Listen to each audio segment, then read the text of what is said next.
Hey, Dan Passarelli here. Well, the market ended up closing just a little bit lower today, but guess what? Still up on the week. So it has been quite a remarkable week. It's been quite a remarkable 6 or 7 weeks, to be honest, here.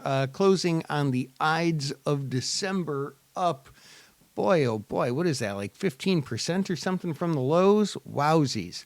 So we're coasting upward here into a fairly slow week. The end of next week, we're going to have some key data coming out. More on that in next week's videos. But we're going to start out the week pretty slow, and then we're going to get into the Christmas holiday and into what a lot of people refer to as the Santa Claus rally season, which tends to happen, I want to say it's about 70% of the time.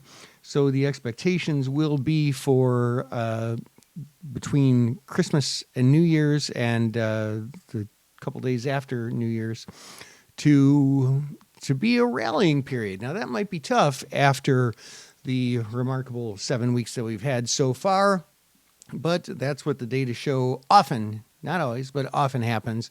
So we're going to be playing these next couple of weeks carefully, not super aggressively, but there should be some opportunities for profit.